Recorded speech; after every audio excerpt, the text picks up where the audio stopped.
अस्सलामुअलैकुम dear student, how are you. आप देख रहे हैं मेरा YouTube channel chemistry with Hafiz Ali Bahadur. आपको अकरम साइंस एकेडमी में वेलकम करते हैं। आपको ये लेक्चर वीडियो अच्छी लगे लाइक शेयर कीजिए एंड सब्सक्राइब कीजिए ताकि आपको नोटिफिकेशन मिलता रहे और अच्छी अच्छी वीडियो आप तक पहुंचती रहे। तो स्टार्ट करते हैं। आज हमारा टॉपिक है FSc part 1 chemistry chapter number 1 से है स्टोकियोमेट्री। स्टोकियोमेट्री एक इंटरेस्टिंग टॉपिक है, लॉन्ग क्वेश्चन भी बनता है, इसमें शॉर्ट क्वेश्चन भी आते हैं, ठीक है, और इससे जुड़े न्यूमेरिकल्स वो भी आ जाता है, एग्जाम्पल पेपर में आ जाती है। तो ये बहुत इंटरेस्टिंग टॉपिक है।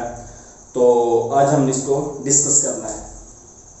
तो स्टोकियोमेट्री, अगर इसका ग्रीक वर्ड में मीनिंग देखा जाए तो स्टोकियोमेट्री 2 वर्ड्स पर मुश्तमिल है। स्टोकियोन, ग्रीक वर्ड स्टोकियोन, जिसका मतलब है एलिमेंट, और मीट्रॉन वेल मेजरिंग। क्या है डियर स्टूडेंट? मेजरिंग, यानी कि हम एलिमेंट को मेजर करते हैं। हम क्या करते हैं, एक बैलेंस केमिकल इक्वेशन लेते हैं। केमिकल इक्वेशन क्या होती है पहले ये पता होना, ये स्टूडेंट आपको पता होना चाहिए। केमिकल इक्वेशन हम केमिकल रिएक्शन की समरी होती है, जिसको हम किस फॉर्म में लिखते हैं, सिंबल की फॉर्म में लिखते हैं। एक रिएक्शन लिख रहा हूं, H2 ऑक्सीजन और वाटर बनेगा, ठीक है। ये केमिकल इक्वेशन है और बैलेंस केमिकल इक्वेशन का जानना इस टॉपिक में निहायत अहम है। तो बैलेंस कर लेंगे, क्या करेंगे, बैलेंस कर लेंगे। तो यहाँ ऑक्सीजन, यहाँ 2 ऑक्सीजन है और यहाँ 1 था, मल्टीप्लाई 2 से किया, ये बैलेंस हो गया। लेकिन अब हाइड्रोजन को बैलेंस करना पड़ेगा, तो ये 2 से मल्टीप्लाई कर दिया। तो एक बैलेंस केमिकल इक्वेशन है। तो याद रखना है, दिस इज ए रिएक्टेंट, ठीक है, this is a product, this is a product. तो हमें फिर इसकी डेफिनेशन क्या होगी proper, it is a branch of chemistry that tell us, which tell us quantitative relationship। quantitative क्या होता है, अमाउंट। quantitative relationship से मुराद क्या है, amount between reactant and product। ये reactant है और ये product है in a balanced chemical equation। हम reactant की क्वांटिटी और प्रोडक्ट की क्वांटिटी को मेजर करते हैं। यहाँ पे क्या करते हैं, क्वांटिटी को मेजर करते हैं। किसमें करते हैं, बैलेंस केमिकल इक्वेशन के थ्रू इसमें को हम मेजर करते हैं। तो यही इसका जनरल मीनिंग था और इसकी डेफिनेशन है, ठीक है। अब लेकिन केमिकल जो इक्वेशन हमने ली है, इसमें कुछ लिमिटेशन आ जाती है। क्या आ जाती है, लिमिटेशन आ जाती है। फर्स्ट वन क्या है, फर्स्ट वन है rate of reaction. Rate of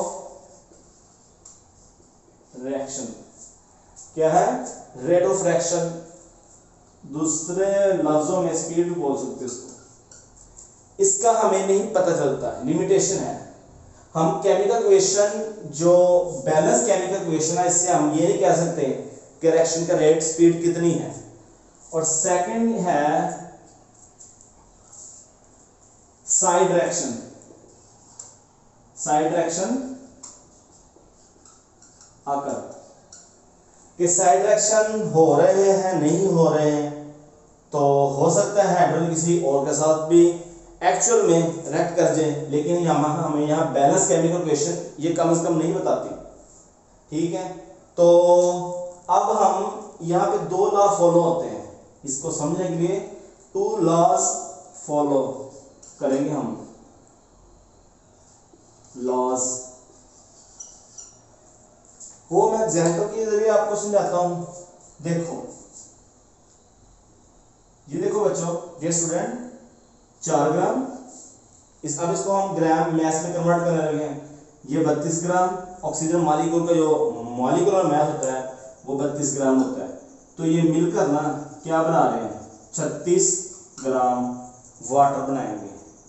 ठीक है, अगर मोल में बात करें 2 मोल इसके, 1 मोल ऑक्सीजन का और 2 मोल वाटर बनेगा। अगर ग्राम में बात करें 4 ग्राम हाइड्रोजन गैस, ये hydrogen molecule, 32 gram oxygen molecule, ठीक है, ये गैस कहते हैं इसको, और वाटर बनेगा।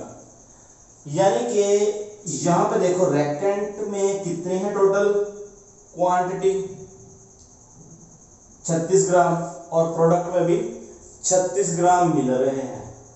तो यहां पे लॉ फॉलो होता है जिसको कहते हैं law of conservation of mess. मादा ना तो पैदा होता है ना ही फना हो सकता है, उतने का उतना ही रहता है। ठीक है, कंजर्व रहता है मैस, मैस कंजर्व रहता है। देखो मैस कंजर्व है, ये हमें किससे पता चला, बैलेंस केमिकल इक्वेशन के जरिए पता चला। किसके जरिए पता चला, बैलेंस केमिकल इक्वेशन, ये लिखी इसी के जरिए पता चला। ठीक है, पहला लॉ क्या है, law of conservation of mass. Mass conserve रहता है, जितना रिएक्टेंट में था उतना ही प्रोडक्ट में बढ़ेंगे डियर स्टूडेंट। ठीक है, अब सेकंड लॉ है लॉ ऑफ डेफिनेट प्रोपोर्शन।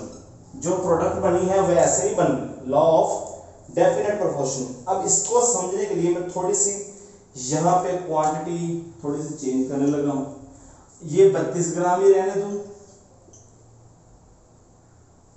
ये 10 ग्राम कर लें। अब बताओ कितना वाटर बनेगा। Law of conservation of mess के हिसाब से तो 10 और 32 42 बनना चाहिए। ठीक है, अब ये लॉ ऑफ कंजर्वेशन को अप्लाई नहीं करते, अब हमने दूसरा लॉ समझना है, लॉ ऑफ डेफिनेट प्रोपोर्शन। याद रखो डियर स्टूडेंट, बनेगा 36 ग्राम ही, 36 ग्राम ही बनेगा। क्यों, अगर इसको मॉलिक्यूल की में समझें तो ऑक्सीजन का जो ऑक्सीजन होता है ना, इसमें कितने होते हैं, 6.02 मल्टीप्लाई 23। एवोगैड्रो नंबर की बात करें तो ये 2 से मल्टीप्लाई हो रहा है, तो इसका मतलब होगा 6.02 10 मल्टीप्लाई 23। यानी कि ये डबल हाइड्रोजन गैस के मॉलिक्यूल होंगे ना, अगर डबल, तो फिर जाके वाटर बनेगा। ठीक है, तो याद रखना है यहां पे 4 ग्राम ही हाइड्रोजन गैस यूज होगी और 32 ग्राम ऑक्सीजन होगा, तो वाटर 36 ग्राम बनेगा। यानी कि एक खास प्रोपोर्शन, एक खास निस्बत के साथ ये रिएक्ट करेंगे। ऐसे नहीं होगा कि ऐसे नहीं हो सकता कि ये भी इतने ही रहें और ये भी इतने रहें, नहीं। ये क्वेश्चन में क्या बता रही है, 2 से मल्टीप्लाई हो रहा है, इसको 2 से मल्टीप्लाई करना पड़ेगा। ठीक है, एक ऑक्सीजन के अगर मॉलिक्यूल है ना 6.02 मल्टीप्लाई 10⁻23, अगर जितने क्या है मॉलिक्यूल है ना, तो उससे डबल हमें करने पड़ेंगे, किसके, हाइड्रोजन गैस के।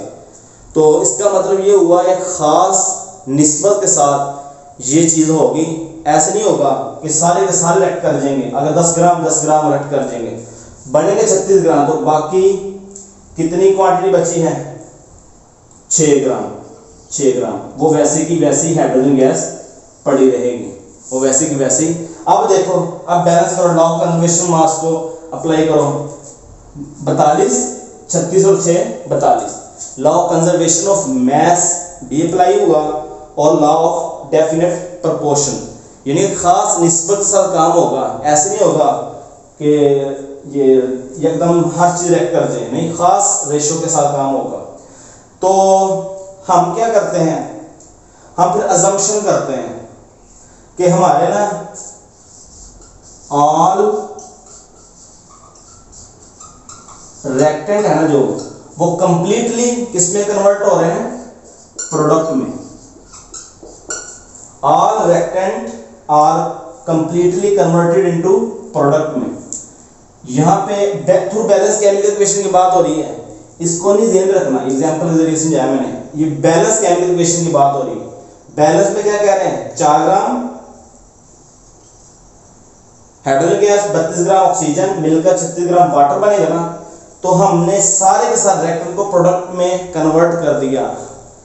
अगर एक्चुअल देखा जाए ऐसे नहीं होता, लेकिन हमें इससे बहुत सारे हम रिएक्शन सॉल्व करते हैं तो अज्यूम किया हमने, हो सकता है इस तरह, होता नहीं इस तरह, ठीक है, याद रखनी बात, क्योंकि तमाम रिएक्टेंट प्रोडक्ट में कन्वर्ट नहीं होते, ठीक है। और हम अज्यूम करते हैं नो साइड रिएक्शन, क्या अज्यूम करते हैं, नो साइड रिएक्शन, कोई साइड रिएक्शन नहीं होता। हालांकि हो सकता है साइड रिएक्शन, ये हाइड्रोजन गैस किसी और के साथ रिएक्ट कर सकती है, ठीक, प्रोडक्ट फिर उतनी नहीं मिलेगी, ये हम वैसे अज्यूम करते हैं ताकि हमें समझने में आसानी रहे इस फिनोमिना को, ठीक है।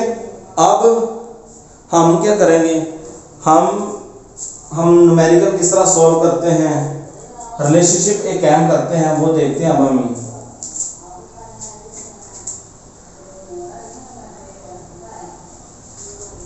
पहला रिलेशनशिप है मैस रिलेशनशिप।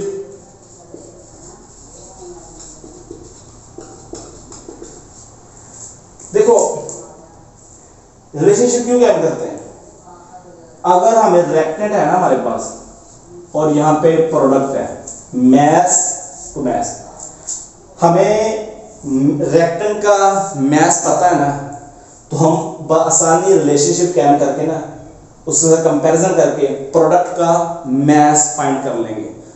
अगर सिंगल रिएक्टेंट और सिंगल प्रोडक्ट बन रही है, अगर 2 रिएक्टेंट है 2 प्रोडक्ट है, प्रोडक्ट में भी किसी एक प्रोडक्ट को ले लो, उससे हम तमाम किसी चीज का किसी रिएक्टेंट का हम मैस फाइंड कर सकते हैं।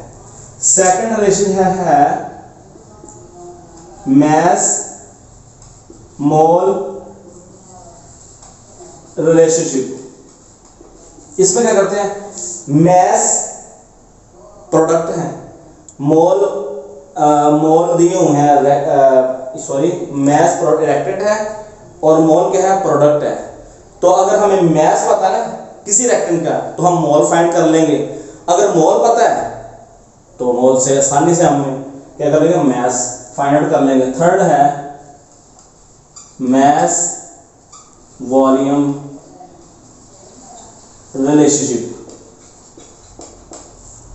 अगर हमें मैस रिएक्टेंट है, वॉल्यूम जो प्रोडक्ट वॉल्यूम है, तो वॉल्यूम से हम मैस निकाल सकते हैं, मैस से वॉल्यूम निकाल सकते हैं। किस तरह देखो, थोड़ा सा समझा दूं मैं आपको इजी करके। 22414 डेसीमीटर क्यूब, ये वॉल्यूम होता है, किसके लिए होता है, 1 मोल के लिए होता है। 1 मोल में जितना वॉल्यूम आता है उसको हम मोलर वॉल्यूम बोलते हैं। तो अगर हमें वॉल्यूम पता है, उसका मतलब 1 मोल है, तो आपको पता है मोल से क्या कर सकते हैं, मैस फाइंड कर सकते हैं, तो इस जरिए कर सकते हैं। फोर्थ है मोल रिलेशनशिप। अगर रिएक्टेंट मोल है, प्रोडक्ट मोल है, तो वो आसानी हम फाइंड आउट कर सकते हैं। किसी भी रिएक्टेंट का मोल कितने हैं, ये प्रोडक्ट मोल कितने हैं, ये हम आसानी से फाइंड आउट कर सकते हैं।